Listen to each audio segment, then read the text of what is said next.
Kembali lagi di Cerita Cinta Channel. Jangan lupa like, comment, and subscribe ya. Terima kasih.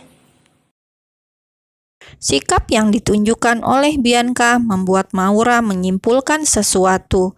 Hubungan gadis cantik itu dengan Saka pasti sudah berakhir saat ini, dan mungkin juga dialah yang menjadi penyebabnya.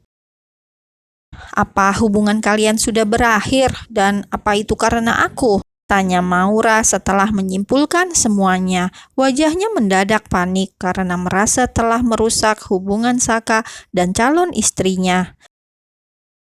Saka dan Bianca sama-sama menatap Maura. Keduanya sama-sama tersenyum. Lalu Bianca datang mendekat pada Maura.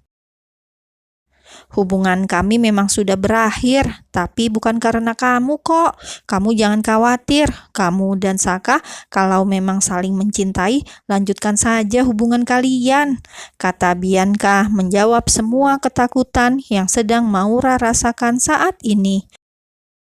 Maura menatap Saka yang sejak awal tidak mau mengaku jika sudah berpisah dengan Bianca. Laki-laki itu hanya tersenyum malu sembari menunduk. Sebenarnya laki-laki itu sudah tidak sabar menanti jawaban Maura atas lamaran yang dia ajukan. Tapi melihat wajah syok gadis itu, Saka jadi merasa bersalah juga. Kak Bia, kalau bingung-bingung cari pasangan sama aku aja, sahut Sky, si playboy yang pantang menyerah. Enak aja, memangnya kamu pikir aku mau sama kamu?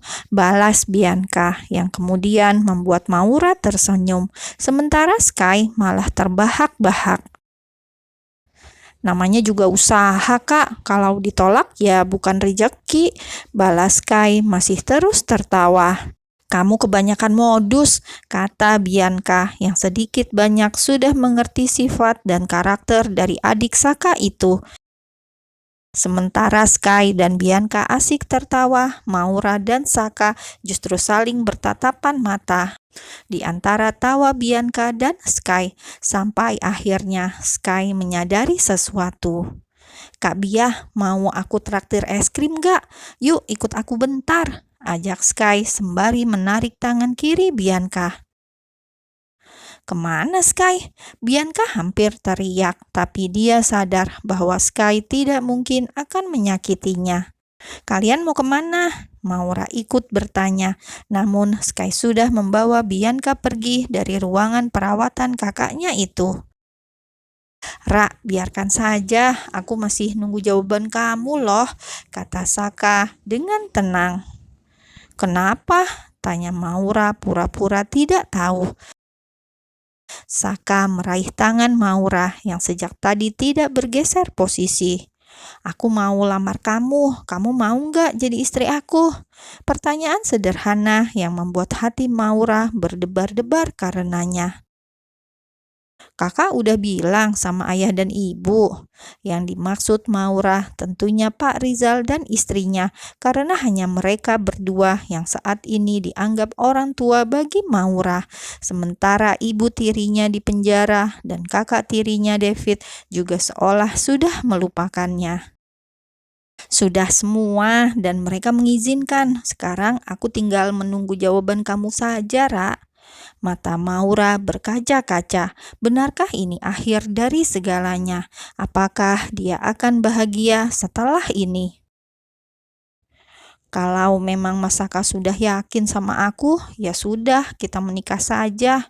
Balas Maura sembari tertunduk menyembunyikan wajahnya yang malu-malu. Benarkah Mami sama Dedi sekarang lagi siapin pernikahan kita? Jadi sekarang kamu juga harus siap-siap. Maura sangat terkejut karena apa yang diucapkan Saka itu. Apa mereka akan menikah hari ini di rumah sakit ini? Kamu jangan bercanda deh mas, ini sama sekali nggak lucu. Maura menghempaskan tangan Saka sampai laki-laki itu mengaduh kesakitan. Aduh mas, kamu bikin aku syok. Maura ingin menyentuh bekas luka operasi Saka, tapi dia mengurungkan itu karena pintu tiba-tiba terbuka. Kalian berdua saja, tanya Alisa yang tiba-tiba muncul bersama anggota keluarga yang lain. Tadi ada Sky sama Kak Bia kok tante, jawab Maura dengan gugup. Pandangan mata Alisa seolah meragukan calon menantunya itu. Benarkah? Jadi kalian cuma berduaan saja? Kalau begitu, bagaimana kalau kalian langsung menikah saja?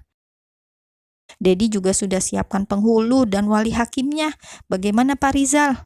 Sahut Rafael yang semakin membuat Maura bingung. Kenapa mendadak sekali? Bukankah Mas Saka juga masih sakit? Protes Maura. Tidak masalah kok, tanganku masih sanggup untuk menjabat tangan Pak Penghulu. Jangan gila deh Mas, kamu baru selesai operasi. Rafael, Alisa, dan yang lainnya saling bertatapan. Mereka tersenyum melihat ekspresi panik dan bingung dari Maura saat ini. Kalau gitu, kita menikah setelah aku diizinkan pulang ya. Keselamatan kamu lebih penting. Selama kamu belum menikah, walimu adalah ibu tirimu, Maura. Kamu mengerti kan apa yang bisa dia lakukan meskipun berada di penjara? Setelah Saka diizinkan pulang, semua keluarga Hartono berkumpul untuk mengadakan pesta syukuran, sekaligus melangsungkan pernikahan untuk Saka dan Maura. Acara yang tertutup dan dihadiri oleh beberapa keluarga saja. Saka yang baru saja mendapat luka tembak terlihat baik-baik saja, seolah tidak merasakan sakit sama sekali. Hatinya berdebar keras karena sebentar lagi Maura akan resmi menjadi istrinya. Satria, sepupu Saka yang lahir di hari yang sama dengannya, datang menghadiri acara pernikahan sepupunya bersama istri dan anak perempuannya, Tanisa. Sat, anak kamu sudah gede, belum mau tambah lagi? Tanya Rafael di sela-sela waktu menunggu Maura dan Alisa yang masih belum keluar. Dedi tenang saja, sebelum Saka kasih cucu buat Dedi, aku duluan yang akan kasih cucu lagi buat Dedi sama Mami Al, jawab Satria sembari menaikkan alisnya meledek Saka. Sok jago banget, mentang-mentang lebih berpengalaman karena punya 2 istri, sahut Saka yang tidak terima dengan ejekan sepupunya itu. Cuma satu ini aja, Sak, yang satu sudah lama berakhir. Jangan sampai omongan kamu ini memancing keributan ya. Satria melotot pada calon pengantin yang malah cekikikan sambil sesekali meringis kesakitan karena lukanya. Sudah, kalian ini nggak malu sama umur, sela Rafael. Satria memang sudah dianggap seperti putranya sendiri, sama seperti Saka. Di saat Saka dan Satria masih saling bertatapan mata adu kekuatan, Maura muncul bersama Alisa. Tidak lama setelah itu, pernikahan mereka pun dilangsungkan. Dengan penuh hikmat, Saka dan Maura menjalani ikrar pernikahan mereka dan akhirnya mereka pun resmi menyandang gelar suami istri. Para tamu yang datang dari keluarga inti itu mengucapkan ucapan selamat mereka satu persatu saat giliran papa muda bernama Satria yang sedang menggendong putrinya itu memberikan ucapan selamat. Sebuah kata dibisikkan ke telinga Saka. Kalau kamu bisa bikin istri kamu hamil bulan depan, aku kasih mobilku yang paling mahal buat kamu. Tentu saja, meskipun tawaran itu menggiurkan bagi Saka, dia tidak bisa mewujudkannya karena memang saat ini dia masih dalam tahap pemulihan pasca operasi sehingga tidak bisa bekerja keras meskipun Maura sudah menjadi miliknya. Gak usah, aku tahu kalau aku jelas-jelas kalah karena kamu tahu aku sedang sakit dan sepertinya memang istrimu sedang hamil, balas Saka bersungut.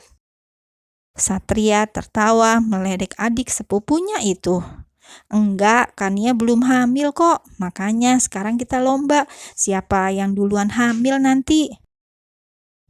Tiba-tiba sebuah capitan mesra jari-jari Kania mendarat di pinggang sang suami yang sedang menggendong putri mereka. Mas, kamu pikir kita ini sirkuit yang bisa kamu pakai balapan seenaknya? Saka menertawakan Satria yang ternyata mendapat omelan dan cubitan dari istrinya sendiri. Setelah Satria pergi bersama anak istrinya, laki-laki itu kembali duduk berdua dengan Maura yang telah menjadi istrinya. Kamu gak usah ambil hati omongan Kak Satria ya, dia memang begitu, menyebalkan. Saka merasa tidak enak hati pada Maura. Maura malah tertawa menyikapi ucapan suaminya itu. Iya, aku tahu kok Mas Saka. Lagi pula anak itu kan kepercayaan, bukan mainan, balasnya. Iya sih, tapi kamu gak apa-apa kan? Tunggu aku sembuh dulu, kamu bisa tahan kan?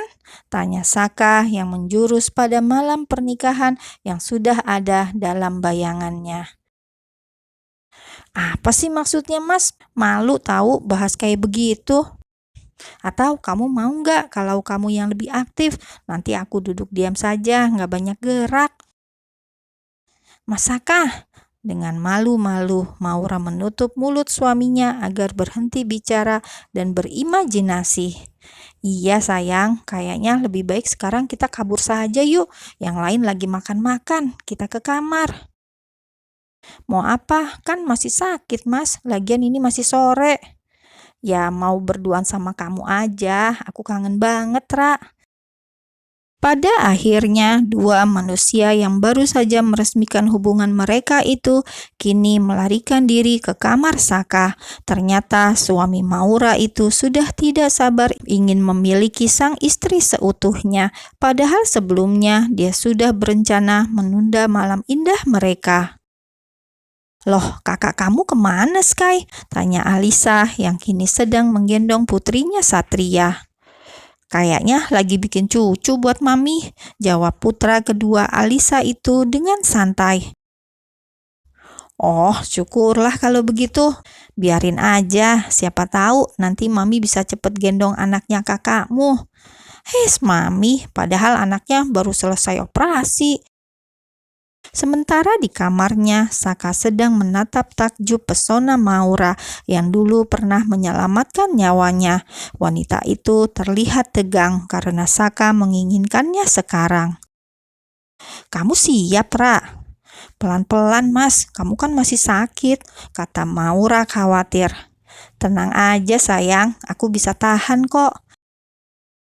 Sore itu, tanpa menunggu hari menjadi sepi, Saka bisa memiliki Maura seutuhnya. Memang apa yang sudah ditakdirkan bersama pasti akan tetap bersama pada akhirnya. Begitupun dengan Saka dan Maura. Walaupun Saka kembali ingatannya, tetapi takdir sudah menggariskan kisah mereka berujung bahagia. Tamat.